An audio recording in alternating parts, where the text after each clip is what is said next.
بسم اللہ الرحمن الرحیم۔ السلام علیکم ورحمۃ اللہ وبرکاتہ۔ الحمد للہ حمدا کثیرا طیبا مبارکا فیہ، والصلاة والسلام علی سید المرسلین محمد وآلہ وصحبہ اجمعین، اما بعد۔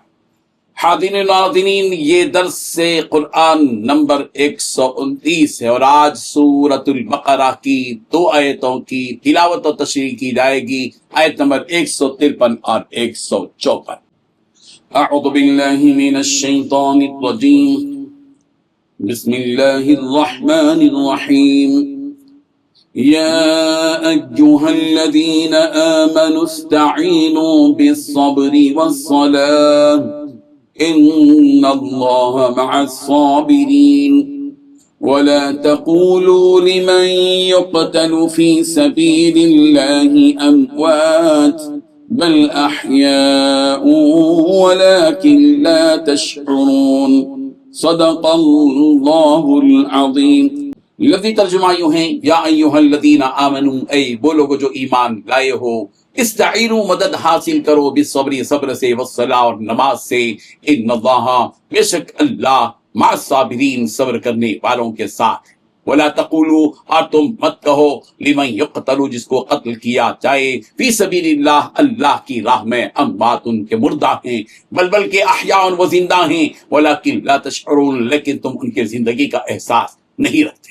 ترجمہ یوں ہے، اے ایمان والو صبر اور نماز سے مدد حاصل کرو، بے شک اللہ صبر کرنے والوں کے ساتھ ہے، اور جو لوگ اللہ کے راستے میں قتل ہوں ان کو مردہ نہ کہو، دراصل وہ زندہ ہیں مگر تم کو ان کی زندگی کا احساس نہیں ہوتا۔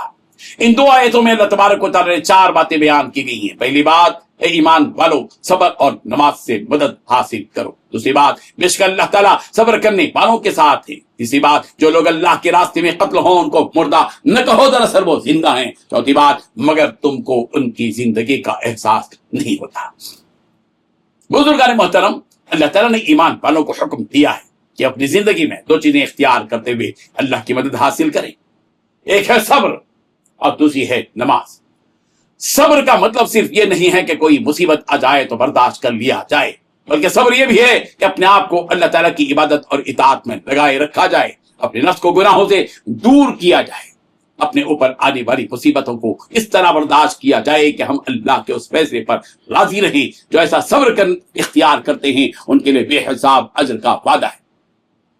سورۃ الزمر کی آیت نمبر 10 میں کہا گیا، انما یوفی الصابرون اجرہم بغیر حساب، کہ صابروں کو، صبر کرنے والوں کو پورا اجر بغیر حساب کے دیا جائے گا۔ اللہ تعالیٰ کی مدد کو پانے کا بہترین فارمولا رب ذوالجلال نے اس آیت میں دیا ہے کہ اگر تم واقعی یہ چاہتے ہو کہ پروردگار تمہاری مدد کرے تو صبر اور برداشت کے ساتھ ساتھ نماز کو قائم کرو۔ استعینوا بالصبر والصلاۃ، سب سے پہلے صبر کرو، زندگی میں آنے والے حالات پر ثابت قدم رہو۔ مصیبتیں آئیں گی، ناموافق حالات آئیں گے، مخالفتوں کا طوفان تمہارے سامنے ہوگا، دین و ایمان کو بچانے کے لیے تمہیں برداشت کرنا ہوگا، اپنے دین پر قائم رہنے کے لیے استقامت کا پہاڑ بن کر تمہیں اپنی زندگی بسر کرنی ہوگی۔ برداشت کرو، صبر کرو، پھر دیکھو رب ذوالجلال کی طرف سے مدد آئے گی یا نہیں۔ قرآن مجید نے کہا، ان الذین قالوا ربنا اللہ ثم استقاموا تتنزل علیہم الملائکہ، کہ وہ لوگ جو یہ کہتے ہیں کہ ہمارا پروردگار اللہ ہے، اس اللہ کے کہنے کے بعد وہ اسی پر استقامت کے ساتھ، صبر و تحمل کے ساتھ برداشت کرتے ہوئے ناموافق حالات کو فیس کرتے ہوئے، مقابلہ کرتے ہوئے ڈٹے رہتے ہیں اپنے دین پر، تو پھر تو تتنزل علیہم الملائکہ، رب ذوالجلال کی طرف سے آفاقی نظام یہ ہے کہ فرشتے ان کی مدد کے لیے زمین پر اترتے ہیں۔ تو پہلا کام یہ ہے کہ صبر برداشت کیا جائے، اور دوسرا طریقہ یہ ہے کہ والصلاۃ، نماز کو قائم کرو، نماز کی پابندی کرو۔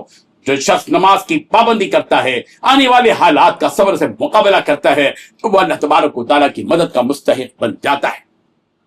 قرآن میں انصاف کا، ان اللہ مع الصابرین، بے شک اللہ صبر کرنے والوں کے ساتھ۔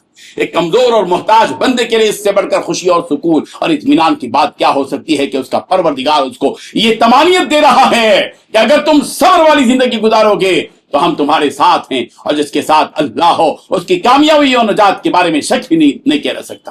جو لوگ اللہ کی راہ میں قتل کر دیے جائیں ان کے بارے میں یہ حقیقت بیان کی گئی یہاں کہ انہیں مردہ مت سمجھو، وہ زندہ ہیں۔ فرق یہ ہے کہ ان کی زندگی کا علم و احساس اور اس کا اندازہ تمہیں ہرگز نہیں ہے۔ علامہ واحدی رحمہ اللہ نے اسباب النزول میں لکھا ہے کہ یہ آیت بدر میں شہید ہونے والے مسلمانوں کے بارے میں نازل ہوئی۔ اس جنگ میں 8 انصاری اور 6 مہاجر صحابہ رضی اللہ عنہم شہید ہو جانے والوں کے بارے میں بعض لوگوں نے یوں کہا کہ فلاں مر گیا، فلاں مر گیا۔ ارے مر گیا ماتا کا لفظ استعمال مت کرو، دنیا کی لذت اور نعمت اس سے فوت ہو گئی۔ لوگوں کی زبانوں سے جب یہ جملے نکلے تو اللہ تبارک و تعالیٰ نے فرمایا کہ جو لوگ اللہ کی راہ میں قتل کر دیے جائیں تم انہیں مردہ مت سمجھو، مردہ مت کہو، ولا تقولوا لمن يقتل في سبيل الله اموات، کہ وہ لوگ جو اللہ کی راہ میں انتقال کر جاتے ہیں ان کو تم مردہ مت کہو، بل احیاء، بلکہ وہ زندہ ہیں۔ سورہ آل عمران کی آیت نمبر 169 میں بھی اسی طرح کی بات کہی گئی، ولا تحسبن الذين قتلوا في سبيل الله امواتا بل احیاء عند ربهم يرزقون، ان لوگوں کے بارے میں جو اللہ کی راہ میں قتل کیے گئے ہرگز یہ گمان نہ کرو کہ وہ مردہ ہیں بلکہ وہ زندہ ہیں، اور یہ بھی یاد رکھو کہ اپنے رب کے پاس رزق پاتے ہیں۔ اللہ اکبر۔ رب ذوالجلال ان آیات کا یقین ہم سب کے دل میں پیدا فرما دے۔ آمین۔ وآخر دعوانا ان الحمدللہ رب العالمین۔ ڈیلی درس قرآن کو سبسکرائب کیجئے، اپنے تاثرات اور مشورے ارسال کیجئے، اور متعلقین کے گروپ بنا کر انہیں روزانہ درس قرآن بھیجیں اور اجر ثواب پائیں۔